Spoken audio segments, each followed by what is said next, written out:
Hello, good people of YouTube. Welcome to episode 22 of What Makes This Song Special. As always, every week I take a different song and I talk about why the song is special to me. What does it make me think of? What part of my life does it take me back to? Where am I when I listen to the song? Where was I the first time I heard the song? I'll talk a wee bit about that, a wee story.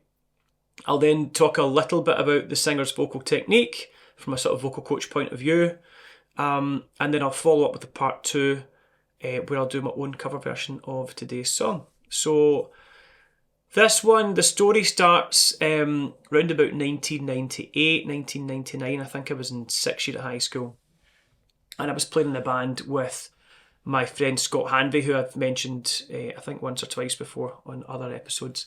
We'd been writing some songs together for our band, and Scott was quite involved in the Baptist church and would often ask me along to youth events, parties, youth clubs, things like that. Sometimes football games and things, which were great. I've never been a religious person at all, so I can't tell you much about the Baptist faith, unfortunately. I'm sure that's not why you came here anyway, but I don't really remember much about it from a religious point of view, but I used to enjoy the social gatherings when Scott invited me along to things. And it was also a kind of great, nice people, great audience for us to sort of showcase our songwriting at the time. A lot of people there loved music and would often ask us to play songs for them, quite often our new compositions. So it gave us a chance to get feedback and get an idea, I suppose, of what people liked and didn't like. And I suppose just sort of rubbed our egos as well, because we were writing songs and people were impressed with these two young guys, 16, 17 years old, who were writing songs and things. So that was always a nice feeling, because it was probably the start of really starting to become a songwriter at that point, or at least starting to write some half decent songs, if I do say so myself. So an important exercise. Scott was in the year above me at school, and he had quite a tight friend group who I got to know, and I got on well with most of them. All of them, I think, actually, apart from this one guy, who I'll not mention the name of, but the story's kind of, I need to tell you about him for the story. I won't mention his name, but he was always kind of pretty unfriendly to me. And when you get that feeling somebody just doesn't like you for some reason, you don't really know why. He never really said or did anything nasty as such, but he would make comments about me behind my back or roll his eyes if I said things, and I'd find out about things he'd said. So I remember this one time we were at a school show rehearsal, and there was this girl in school that apparently liked me, and he started telling her that, just like slagging me off to her and saying that I loved myself and all this kind of stuff, which is definitely not true. And she then told me later on that night that he'd said all these things, and so I never confronted him, but I didn't want to cause any issues with Scott. Bit my tongue, which wasn't always like me at the time, to be fair, but I just kept quiet and let it go. Although I remember one time Scott said to me, "I don't know why you guys don't really see eye to eye," which instantly confirmed to me that obviously the guy did have a problem with me, because he's obviously said something. But anyway, I wasn't too bothered about it. It was just a feeling that I had that he wasn't a fan of me. Anyway, one afternoon around that time, Scott and I had been writing some songs at his house, and as I was leaving, he said to me, "Oh, look, there's a thing on at the church this Saturday or Sunday, and it'll be a short thing in the church, and then there's a kind of after party thing, and lots of people are going along, and do you want to come along with us?" And as I said before, I enjoyed catching up with all the people and the sort of social side of it, so I was like, yeah, that would be great. A few days later, I'm arriving at the Baptist church with Scott, and there are all these people. They're all dressed smartly in suits, and I immediately felt completely out of place, because Scott hadn't told me that this was a dress smart occasion. And at 16 years old, you don't really have many sort of dress up smart kind of outfits. So I remember I was just wearing like jeans and a shirt, or jeans and a t-shirt, something like that. Which very casual, and there were people there wearing suits and dresses, and I was like, oh god, no pun intended. But I couldn't walk out So I had to sit there in sort of shame, and as everybody arrived and more people arrived in smart outfits, I just felt more and more awkward. So yeah, a few minutes later, my sort of fears were confirmed when the minister announced that he was going to baptise two very important members of the church who hadn't had their baptism before.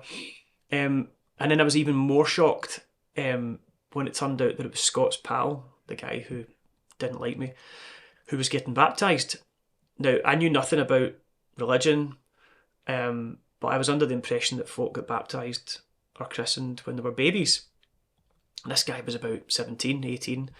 So everything was getting more and more confusing for me. I was completely out of place. And I watched as he gave this speech about how he found God and wanted to continue the work of Jesus by helping people find God. And I was just sitting thinking that it was never the vibe that I got from him. He might have been a really nice guy, and maybe I misread it, or maybe he had some reason for disliking me, and I just didn't work it out. But he certainly never made me feel welcome in his company. So to hear him saying all these things about, finding God and being a Christian and stuff just seemed a wee bit hypocritical. I always thought being a Christian was supposed to be about trying to be as Christ-like as possible. I don't know. Again, I said I'm not religious, so I don't know much about it. But I got the impression that being a nice person was part of it, and he certainly didn't give off those vibes at that point. Might be a lovely guy now, I'm going to add that in, I don't know. At the end of the service, Scott says to me, we're going back to this guy's house for food, and I'm like, no, I'm heading home. You never told me to dress smart, I feel like an idiot, there's no way that he wanted me to attend his house party on his special day. And Scott convinced me that all the guys wanted me to go. They wanted us to, play some songs for them and have a laugh. And it was before the days of mobile phones, so I couldn't just, phone my mum and dad and say, look, can somebody come pick me up? And the church was quite far away from my house and stuff, so it was like I wouldn't have known how to get myself home. So I was kind of stuck going back in a car with the guys and heading back to this house party. And I remember walking in the front door of this guy's house with Scott. And the minute I walked in, he sort of frowned at Scott and went, "What's he doing here?" And nodded his head over to me. And I was like, Scott was like trying to make light of it. And he was like, "Oh, he's my plus one," and laughed. And again, I just wanted to walk out the door, but I kind of thought that would have been even more embarrassing. So I just stood my ground. I chatted to a few people and I thought, right, I'll wish the minutes and hours away here until Scott's ready to head up the road, and we'll head back to his. We'll write some songs, we'll play some music. So I kind of wandered around chatting to a couple of different people, a couple of people from school that I knew. So making small talk with folk and just feeling kind of uncomfortable and out of place. Which I quite often did at the church events and stuff, like, not because people made me feel that way, but just in my head, I don't know, I suppose I felt like I was an outsider. They were all very much kind of on this mission to help people find Jesus and all this stuff, and I just wasn't a believer. I was kind of open to it, I was kind of hopeful that I would maybe find some sort of faith in a religion. I think I spoke about that before. But I did a lot of soul searching at that point and read a lot of different religious texts and things like that, and I just never really found anything that sort of stuck for me personally. But I just always felt a wee bit awkward in that group, even though I enjoyed the company. So yeah, just feeling really awkward. And I remember standing in the hallway, sort of deliberating as to whether or not I was going to just make a runner for the door and head. And then just as I'm about to give up and walk out, I hear the piano playing from a little sitting room just off the hall. And I hear this amazing chord progression, and I just stopped. And actually I remember so clearly the moment that I heard it, because I just heard those chords and the wee melody playing through the chords. And the introduction went round a few times, and then a few folk started to sing along. And it was like this kind of scene you would see in a movie, I don't know, I think of like the film, is it Almost Famous, where they do, like, they all sing Tiny Dance on the Bus or something, is it? I think it's that film. But yeah, it's one of those kind of moments where everybody's just starts singing along, and it becomes this awesome, you're like, oh wow, this is really cool, this is happening in real life. And they all just started singing along. They all started singing along with whoever was, I don't know who was singing lead, it was just a kind of group thing. And just time just stood still, and I got these goosebumps everywhere. And everyone seemed to know the words and the song apart from me. I didn't recognise the song at all, and it was this magical moment. And then in the day where somebody was celebrating finding God, I was finding my God is music, like I found this spiritual, it sounds a bit cheesy, but I found this like spiritual thing in the music on that day, it was like my moment. Not a religious moment, but something that got right into my heart and gave me this huge emotional response, and it was amazing. And I remember just standing there listening to this song. I thought, that is incredible, what is that song? I remember asking Scott afterwards, what the song was. About 10 minutes later, I kind of walked into the kitchen, and I overheard the guy whose house it was, saying to one of his mates something like, "Oh, I can't believe Rico didn't pull out a microphone and try and steal all the attention there," referring to obviously the song. And at that point I just thought, this guy's hatred for me is just jealousy of some sort, like he just doesn't like that I'm singing in front of people and I get attention for it and stuff. And at that point I remember thinking, like, I tried to give him the benefit of the doubt, wondering if I'd done something or said something to annoy him. And really it was just, I think, just a kind of strange jealousy, attention thing. So at that point I'd had enough. I couldn't be bothered anymore. And I remember walking out and headed up his street up towards the Old Man's Road, jumped in a bus home, and I remember sitting on the bus singing the song, trying to remember all the melody from the song over in my head, trying to relive how it felt when everybody was singing it together. Just this amazing song, and that kind of, at that point, strangely enough, and again I've said this in previous episodes, this was before the days of jumping onto Spotify or jumping onto YouTube or Apple Music and just listening to songs because you heard it and you liked it. When you were out somewhere, you had to find out who the band were, who the artist was, what album that song was from. You then had to wait till, the weekend, where you, at that age I suppose, or maybe just slightly younger, but I would have been having to rely on my mum and dad giving me a lift into town, or some friends meeting up, and then you would have to go into HMV or a CD shop, find the album, have, 15 quid. £15 was quite a lot of money for, teenagers back then. Different times, you couldn't just pull £15 out and go, oh, I'm going to go and buy myself an album this week. So what happened was I kind of almost, as much as I loved the song, I kind of forgot about it. I remember going home and asking my mum if she knew it, and she said, oh, she loved it and all this kind of stuff, but she didn't have it in her collection. And then, yeah, it got lost until about maybe a year and a half later, where I completely fell in love with Simon and Garfunkel. I don't know what the catalyst was at that point. I don't know if I was in like a shop and saw one of their albums and just picked it up remembering that song. But I didn't really get heavily into Simon and Garfunkel until, yeah, as I say, maybe a year or two later. But at that moment, that was the first time I heard the song, and it just absolutely blew my mind. It is an amazing song. I think lyrically, musically, lyrically, Paul Simon's one of the greatest lyricists, poets of all time anyway. And I'd debate anyone on that. He's up there with Dylan, Don McLean, some of the greats of all time, I think.